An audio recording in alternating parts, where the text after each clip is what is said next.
It's such a joy to get to do this with you. Yeah, likewise. So this is our, I would count this as our second working session Yeah. in person. I'm here as your guest in, what's the name of this park? Mt Tabor. Mt Tabor. Yeah. And today, you help me remember, was the 8th day? It's of the September? 8th, yeah. 2024, it's a Sunday. It's probably somewhere between 11 and noon. And so we're here. I just got through, well, honestly, I haven't done every single one in the last part of EMP level 1. So I'm in the 6th week, getting into the flow in that mode.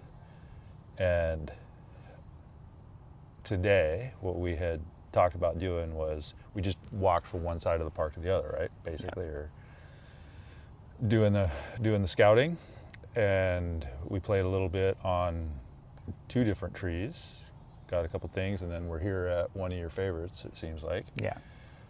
Played a little bit here, and we did a little bit of breathing work.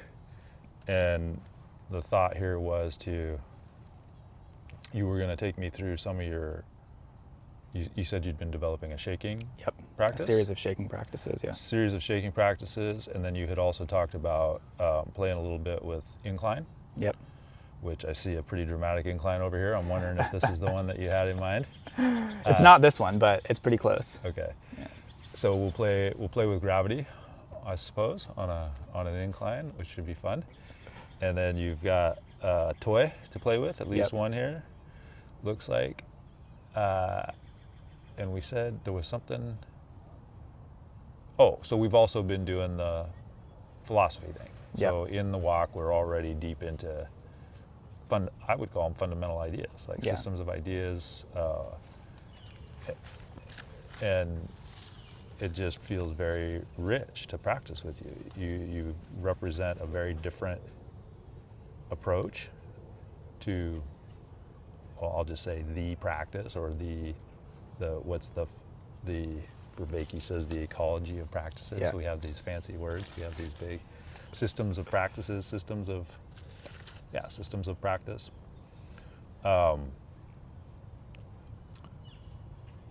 So what we're doing right now is creating a little bit of, I hope, useful content.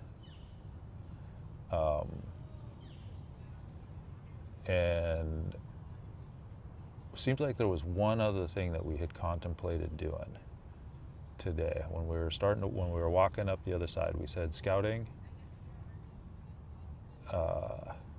We talked about flow a little bit, sequencing, finding a place to do some laps to get a flow going.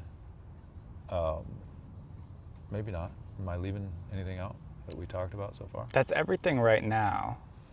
Okay. Yeah. So that kind of lays out the day, and then we'll pause for a meal at some point, and then we'll part company about 4 o'clock this afternoon is the idea. So what do we characterize this as? What would you characterize this as? I said working session. That's kind of mundane. Oh yeah, I think we're doing a. It's not very romantic, I guess I'll say. We could be more. It's like an immersion, or like a deeper study. Like I feel like we're studying. Yes. There is a kind of depth of inquiry to how our practices work when we're hanging out together and chatting. For sure. Yeah. Yeah, it feels, we were talking about affordances. Yeah. You prompted, you had a great question that you said, I think it occurred to you like 5-6 years ago, yeah. I think you said. And it was, how do you perceive affordances? Yep.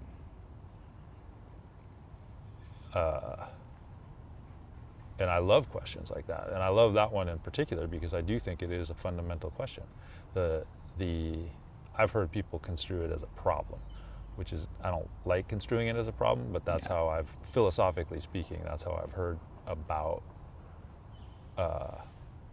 perception as such. Yeah. The problem of perception.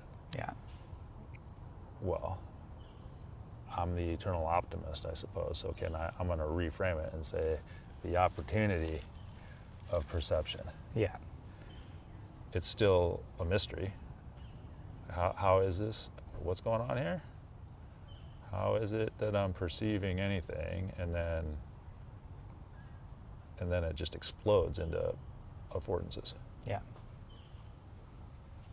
Yeah, I like that opportunity framing, because I think another way to put it is like, how do you learn to do something new in an environment? Okay, so to play with a tension there, I'm going to say that another way. So this is a playful tension. Yeah. You said, how do you learn to do something new, right? Yeah. And I'm going to reframe it and say, how do I discover that I already know how to do a particular thing in the given circumstance? Yeah. Yeah, definitely. So learning, discovery, are those the same thing? Yeah, to me there's a kind of wondering with the body. You know, I'm like, Yeah. my body's like, oh, I wonder about this. The texture of the ground catches my interest. My body's like, oh, I wonder about this. Yeah, how does it? Yeah, me too, for sure. And we talked about, we started to talk a little bit about inherent biases. Yeah. And I would explore that a little bit more. Like we don't ever get out of bias. Yeah. You can adjust bias. Like I can adjust the bias of the tires that I put on my motorcycle, for example. I can bias them to street, or I can bias them to dirt. Yeah. That's how they talk about it. So what was just occurring to me as you were doing the demonstration there was and for the audience, we say, we were talking about the bias of a monkey. Yep. It appears that they're biased visually, and I challenge that a little bit. Yeah. Like, how do I really know? I mean, yes, where I see them looking lines up with their vision, so it seems like they're following the vision predominantly. But how do I know what that monkey is feeling through the pads of its feet? Yeah. In relation to the overall pattern of behavior. And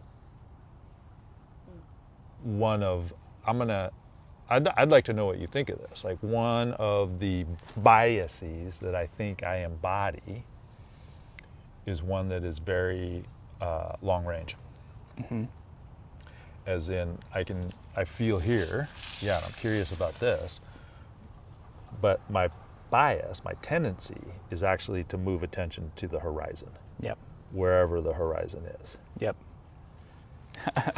This is actually so related to the habit that came up when we were exploring contact improv last time. Oh, interesting. Visually, it's a horizon, but in terms of action, the horizon is time, right? So you project, I'm going to get here, or I'm going to do this so that this can happen. And you organize towards that future reality. But Yep. when you do that, the trade-off is that you miss the affordances of the presence in some way, or your sensitivity to them is decreased. Yeah, do you think it's fair to say that your experience of local pain goes up? Of local pain? Yeah. When you attend when you attend towards the horizon, or? If there's imagine for a moment that there's an optimal point of focus. Mm-hmm. And imagine that I miss it. Yeah. By looking past it. Yeah. So I look closer to the horizon than I ought attend closer. Yeah. And you started to talk about time a little bit, which I want to dwell on that a little bit, because I wasn't quite following what you were saying. But what was occurring to me as I was thinking about it was that first branch that we were playing on. Yeah. So I got scraped up 3 times. Yeah. Playing on that branch right away. Hurt. It's painful. And the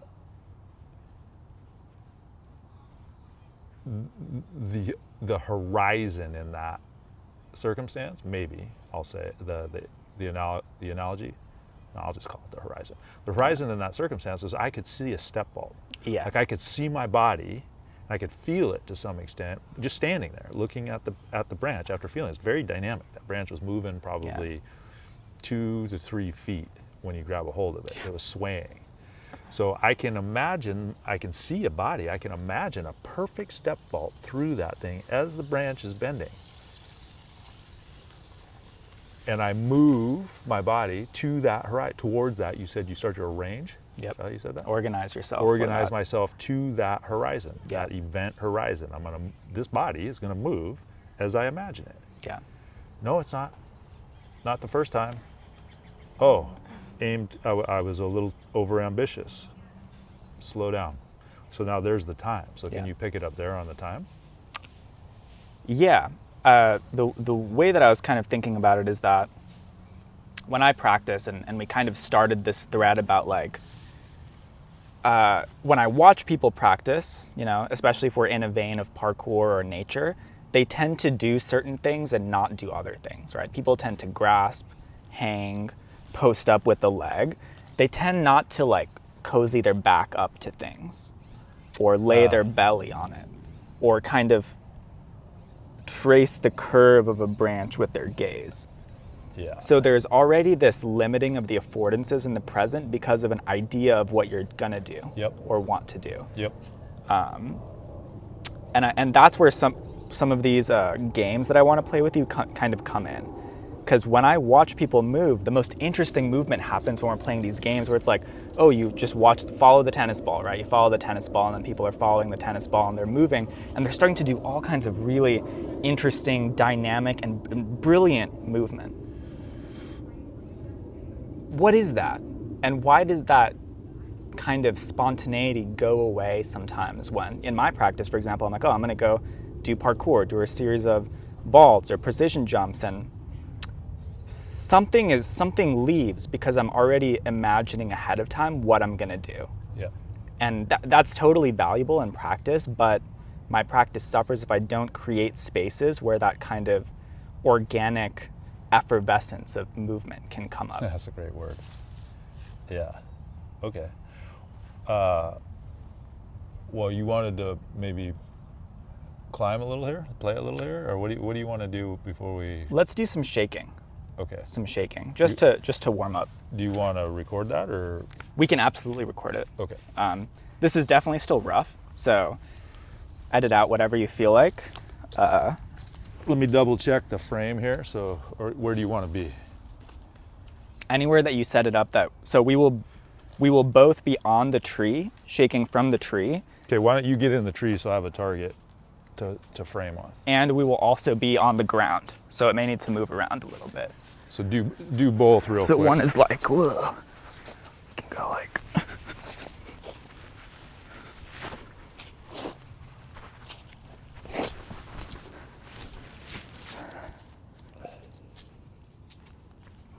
Anywhere that you can comfortably get a good, solid position.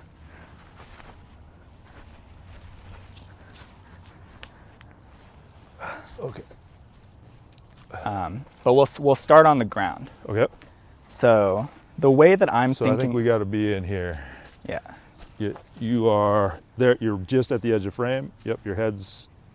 So we'll be down here. Okay. Let's do that. Great.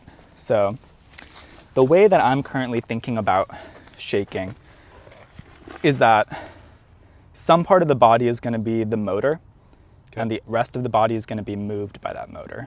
Okay. On one level, you just have your hands, for example. The mass of your hands is going to shake everything else. There's a certain level of relaxing so that shaking can happen, right? So you just play around with throwing the weight of the hands back and forth.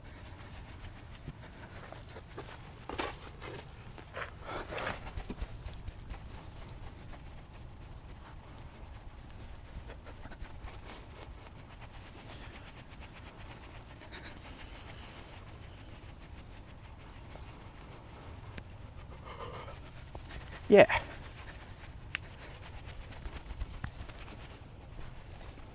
So that's the basic idea.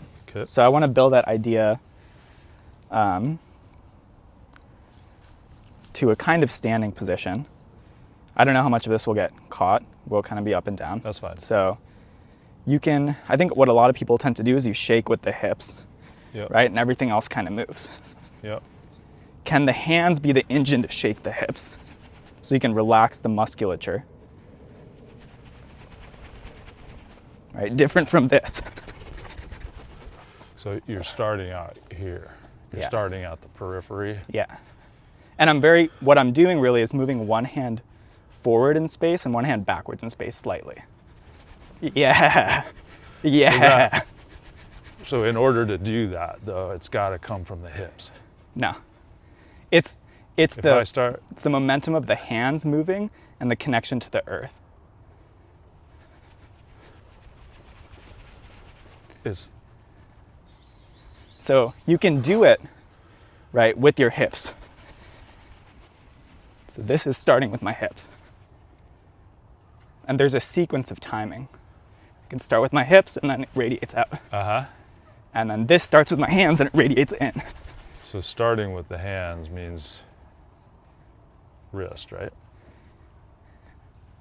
I use the whole arm structure because the wrists by themselves don't generate as much momentum. You can. So shoulder. So shoulder is really the deltoid is really the prime mover, is what you're. Yeah, there's a lot of deltoid.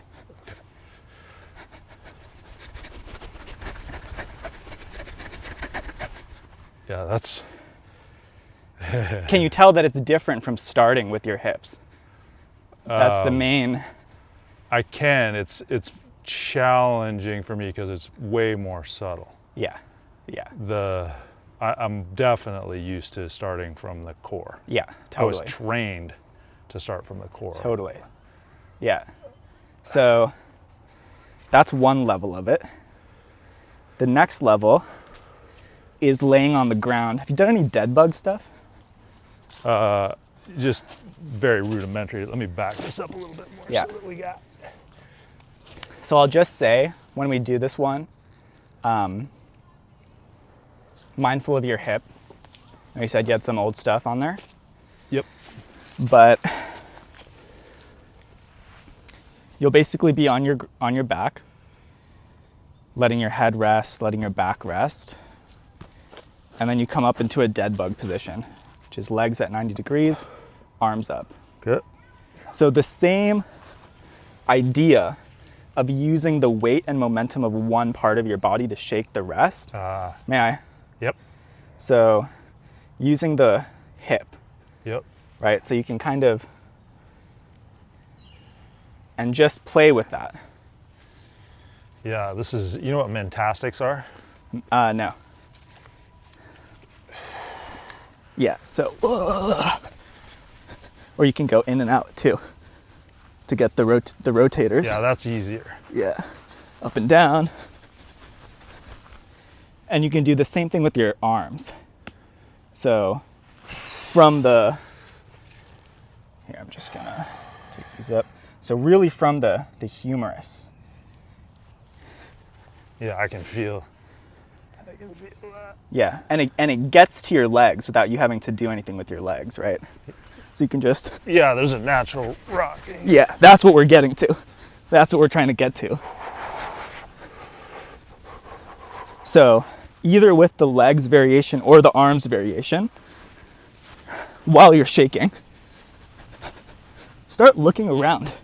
Maybe come onto your side a little bit.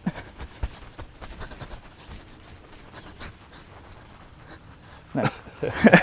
To the other side. Total spaz. Yeah. Yeah, I think for me to really progress with that, I just need to start really slow Yeah.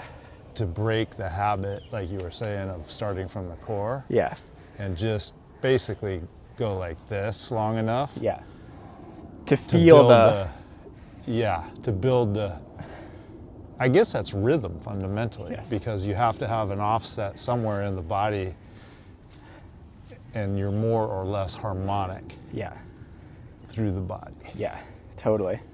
But you can sense the difference, right? Where one thing is the motor for the movement versus something else. Kind of. It's pretty crude for Yeah. me in these couple of minutes that we're just playing around. Yeah. I see where you're going with it. Okay. Like I get it. Great. And I suspect that when we get into I think the last part of the apprenticeship Yeah. is a lot more focused on like technical physiology, Yeah. and we'll have the vocabulary, like you said, the humor. Yeah. Yeah.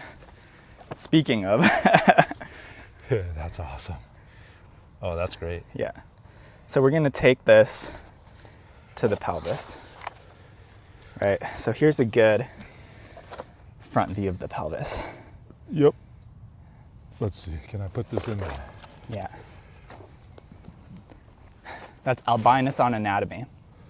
Albinus on anatomy with 80 original albinus plates. Robert Beverly Hale and Terrence Coyle. So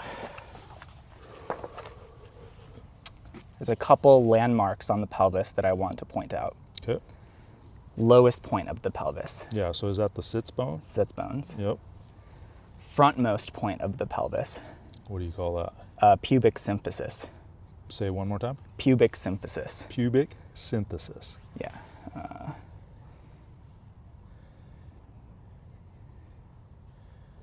Pubic symphysis right here. So there's the two kind of bony circles, and then they're connected by a disc of cartilage, basically. Yeah. The topmost point of the pelvis, Yep. crest of the iliac. Yep. So those are the three, okay, fourth one, the actual hip joint. Yep. So we're gonna play with those landmarks, right? So when we were standing, and really when we were laying down, the basic motor is opposite sides of the body kind of moving like this, right? So one hand goes forward, one hand goes back. Or when you're on your Yeah. back, it's like one leg goes forward, one leg goes back, or one Yeah. arm goes forward, one arm goes back. That's amazing for me how much easier it is to be aware after I've looked at a picture. Yeah, yeah. So this, what I'm kind of trying to teach right now is something that I've been taught as body mapping from the Alexander technique. Okay. So we have these kinds of maps of how our body works. Yep. They're not always accurate. When they're not accurate, we don't move as well. Yeah. But our body responds to the organization that our mind kind of puts on. Okay, so that's a fascinating. Say that again. So our body will organize for the picture of itself that our mind has. So here's a really simple one. Where does your arm connect to your body? Just as a layperson. As a Right, if you're like, layperson, yeah, at my shoulder. Yeah, can you point to your shoulder? Right. So if you believe that your arm ends here, you might be prone to move like this, right? Yeah, that's the joint. That's where it moves. Yep. Where the arm connects skeletally to the body is right here at the end of the clavicle. Yeah. So if you actually move your arm using the whole reach of the clavicle, Yeah. you have a way different affordance from it. Yeah. That's so powerful. What's really, I want to bring attention to a couple things that are occurring right for me right now. One is that when you, in terms of affordances, what I inherently desired to do when you started to draw attention to I would call that reach, Yeah. is go like this. Yeah. Yeah. So that just spontaneously arose, like in terms of affordance. Yeah. So there was that piece, and then I wanted to, I think I lost it now. It had something to do with oh, I know what it was. It's nouns. So inside, you said say the thing about the mapping again. Yeah, so the body will organize itself in line with the map that your mind has of it. here we are with that mind. We were talking about that Yeah. on the walk over here. Yeah.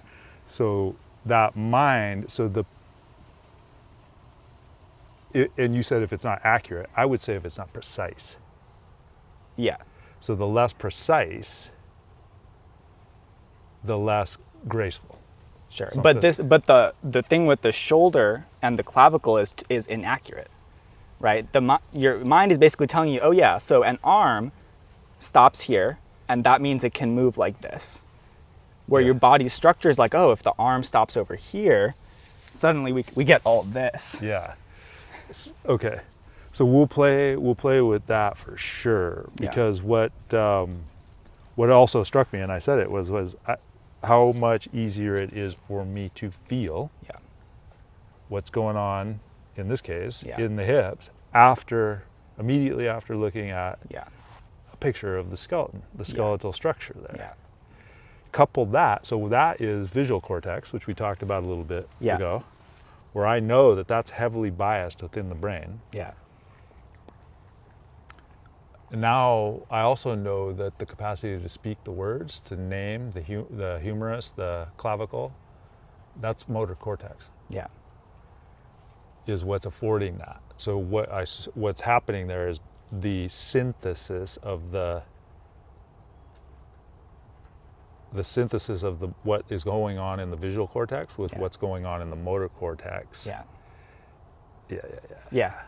It's creating it brings me back to some of the work on epistemology that we were learning, and this idea of parkour as an epistemology. And the reason that it works is you have this kind of feedback loop, basically, right? And there's something that you're saying that has that kind of feedback loop, where to create new affordance, there is both the sensory component and the action component that goes with it.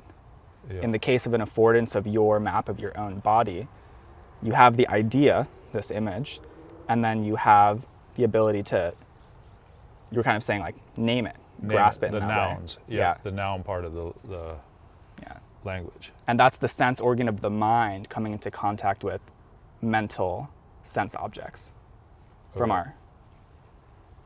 I'll take your word for it for Yeah, now. I'm yeah, gonna have yeah. to study that. Yeah, for a yeah, while. totally. Okay. So I want to do one more thing on shaking with this map. Okay, let's do it. So whether you want to be up supported from a tree or just standing, you're going to take these topmost points of your pelvis The iliac crest. and do that same thing. Okay, and I can do it hanging if I want. Yeah, you can do it hanging, supported. But we're going to just let the top of the pelvis be the engine.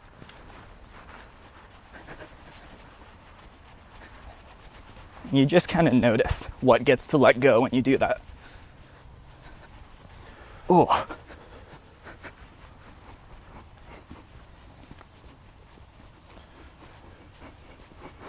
There, when I stabilize there, I can start to get. Yeah. It's, Nice. It's definitely challenging. So fucking funny. Shake your money. Yeah. So the next one, your pubic symphysis, if you imagine there's just like a rod or something that hangs out and you want to move it side to side. So now the motor is this front part of the pelvis where it joins.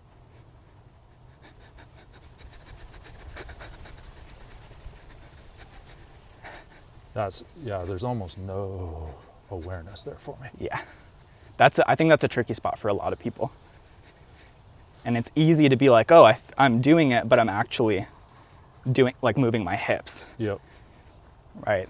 And you see that it actually, in the map, it is very close to the hip. So this is a common mismap in terms of body mapping. Say again, which is the common mismap? So there's a joint here, the pubic symphysis, Yep. but people tend not to feel it very well. Yeah. So There's the just not that closest- many nerve endings in there to Yeah. feel. So the closest moving thing is the head of the hip, right? So it's like, oh yeah, I'm moving my pubic symphysis, but this isn't doing any engineering. Yeah. So if I really want to start really slow, but I'm just like, oh yeah. Yeah. So have you ever seen Happy Gilmore? Yeah. It's all in the hips. It's all in the hips. Okay, so I want to do one spontaneous step vault right Yeah, through there, and then yeah. and then turn this recorder off, and unless there's anything else you want to catch on this one. No, well, unless you want to do some of the games with it recorded, but otherwise, yeah. Let's maybe do those in a little bit. Yeah, great. I feel like I want to just try to get some flow going. Yeah, totally. Right now. Whoa!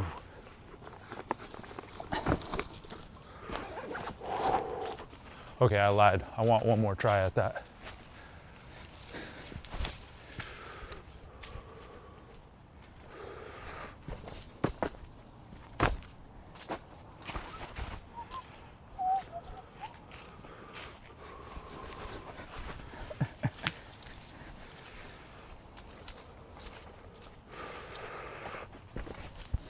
There we go. Nice. Okay, so they say three things. Do you remember what they are? One of them is displacement, one of them is rhythm. Displacement, rhythm, direction. Yeah. I don't know if speed was one too. Ah, I like that. So that is, so minimal, can I get minimal displacement? So actually the hips could go below my right foot if I do minimal.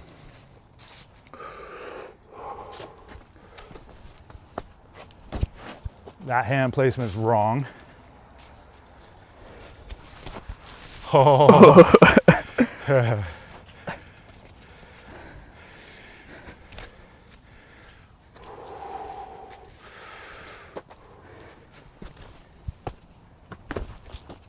Nice.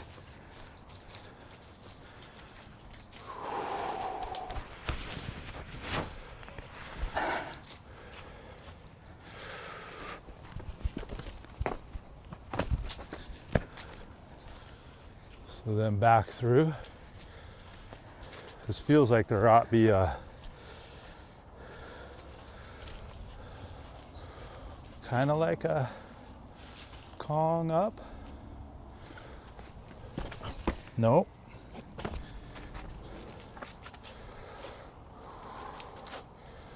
It's not vertical enough.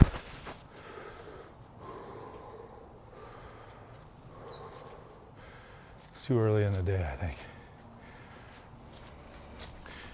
Just tic-tac.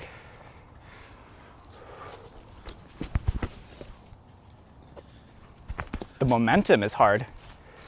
It's a pretty What's strong that? momentum switch.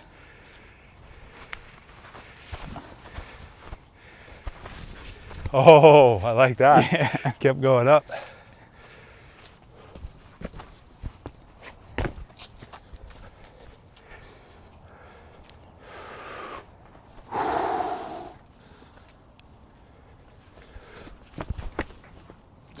I want to do that without using that hand. Yeah.